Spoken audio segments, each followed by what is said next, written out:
back to the channel, guys, and welcome to all my new followers. In this week's episode, I'm going to talk about the Nikon FE, which is a camera that I purchased a couple months ago in order to be the companion out on the streets, the SLR companion to my Konica IIIA. Because I've noticed that at some days I'm just out there shooting, more in a documentary style, and other days I feel like doing more portraiture. And I felt that, I know that for me personally, SLRs just work better for portraiture.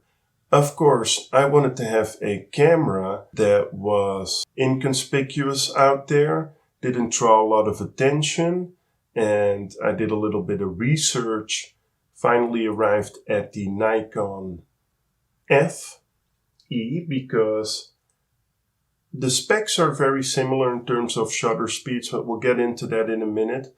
But it just is really small. When it arrived, I was surprised at how small it actually really was in my hands.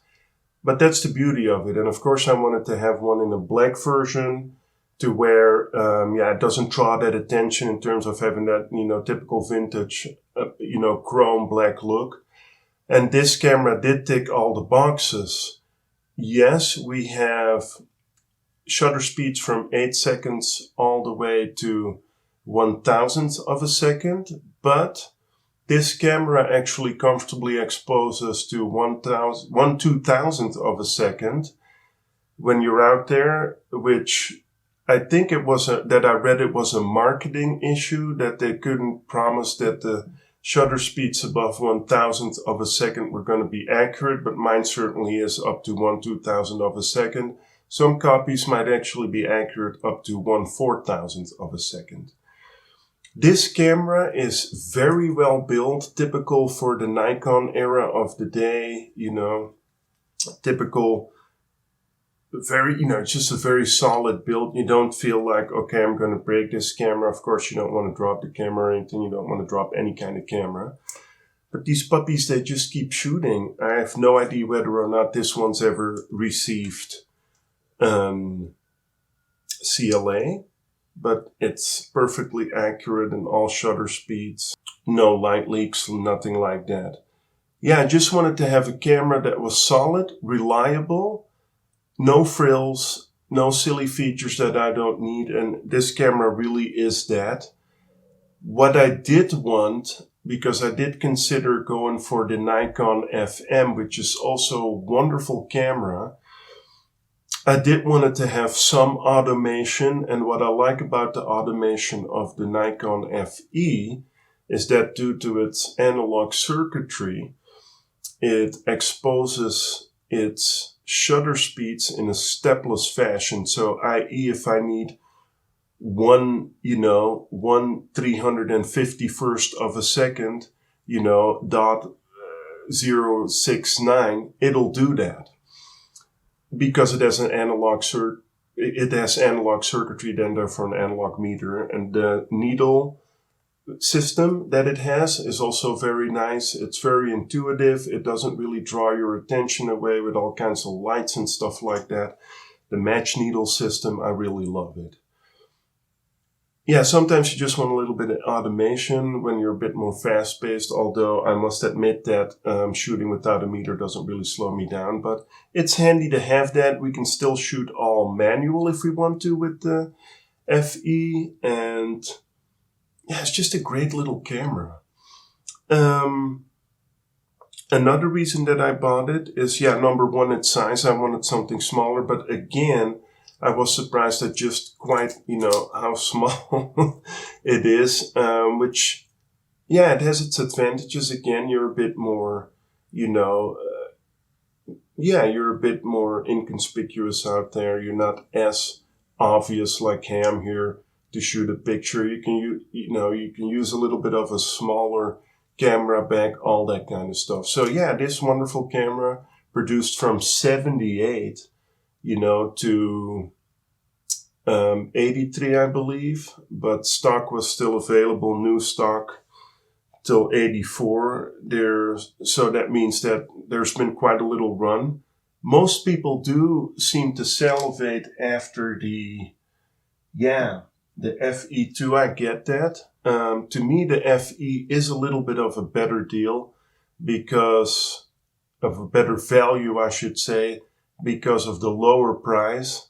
I paid $150 shipped, and it was in really great condition.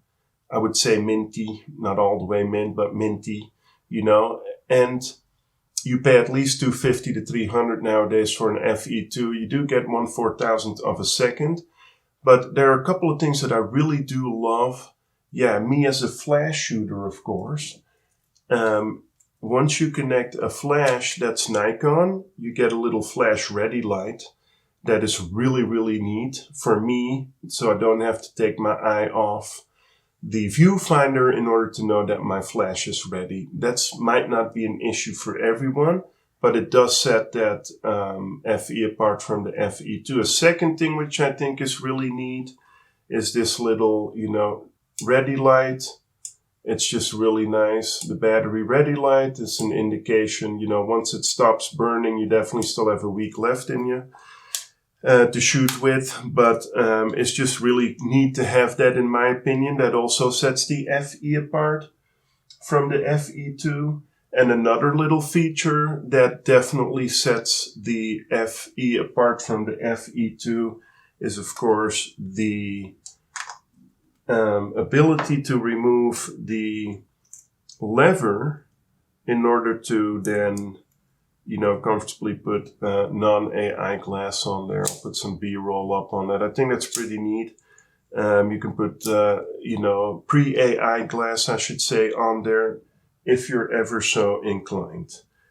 And therefore, all these reasons combined, I bought this camera for a specific reason, and that reason was for me to have a companion to my Konica IIIA out there on the streets on those days that I felt like, today's going to be more like a portraiture day. I can still do documentation style with this camera, and I've certainly done that. But sometimes you just, at least for me, that's what I noticed about me being out on the streets. Hey, today I feel like this, I don't feel like that. Or sometimes the moments just aren't there. It's completely bland day. We all know, well, for those of you who do shoot street, that sometimes you come back and you haven't shot one single photo. And sometimes you're in a mood that, okay, I really just want to hunt the portraits, and that's where an SLR just comes in a bit more handy. SLRs are just much better with framing. And another thing is that, again, due to the ability to mount a flash on there, let's talk a little bit about its flash mount. It's not going to be TTL. For those of you who care, that's probably why most go for the FE2. For me, that doesn't matter because you're going to learn a lot about your personal flash, and I mostly use mine with the SB600. You're going to learn where is what and what's how pretty quick. If not, you can always use an external light meter in order to gauge what your flash is. It doesn't matter to me because where I mostly use on-camera flash is when I'm at friends or family, and which rarely ever happens because I have no friends and all my family is in Europe. No, I'm just kidding. But friends and family, you want to take some photos there. You're laid back anyway. It's not fast paced. It's like, hey, let me shoot a portrait, or you sneak a, little candid in. So it doesn't matter to me that it doesn't have TTL flash. As a beginner camera, this is one heck of a deal. The reason being is the Nikon F mount, which, the backwards compatibility, and the build quality of the camera and the features. You get aperture priority, which is a mode that I shoot in mostly. And then you get full manual if you really want to dig into it and, learn your camera. But also this camera, I wouldn't say it's just, restrained to being a beginner camera. It's definitely a camera that's also there for the advanced, beginner, advanced amateur, whatever label you want to put on it, professional, semi-pro. I've certainly used it under conditions where you would say like, okay, this is more of a professional application now than for me personally. But anyway, this camera is, as a beginner, I don't think you'll ever look back anytime soon when it comes to manual focus SLRs. I absolutely love this little camera. It's just a wonderful tool. It's definitely stolen my heart. No, all joking aside, guys, it really is just a wonderful little camera.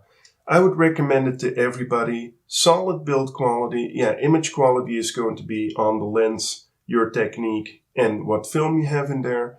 Solid build quality, wonderful, no frills, Nikon ergonomics, and that shutter sound, which you heard in the beginning. I mean, you gotta love that. Come on, it has nothing to do with the photo, but I mean, just saying. It's just a wonderful, neat little camera that if you're looking into getting into film, I would seriously look at this, because for another $100, you have a really great setup plus this AI lens, or maybe already have some Nikon glass from your digital photography life. You can easily put that on there. It's going to work just fine if it has the manual aperture ring. Otherwise, it's not going to work for you. But at least this is just a wonderful camera. I really can't find anything faulty with it.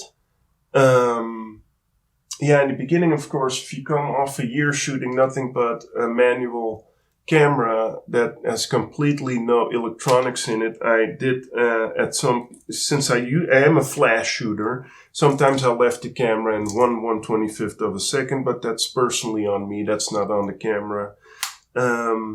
It goes from ISO 12 to ISO 3200. I mean, what do you want more? It even has the wonderful little window in the back, very classic, to put your little film speed reminder in. Just love this camera. Guys, I'm going to leave you with some of my favorite photos that I've shot with this camera. Get you one. The Nikon FE is just wonderful for the street, also for recording live. It's just a great camera. Guys, love you, and I'll see you in the next episode.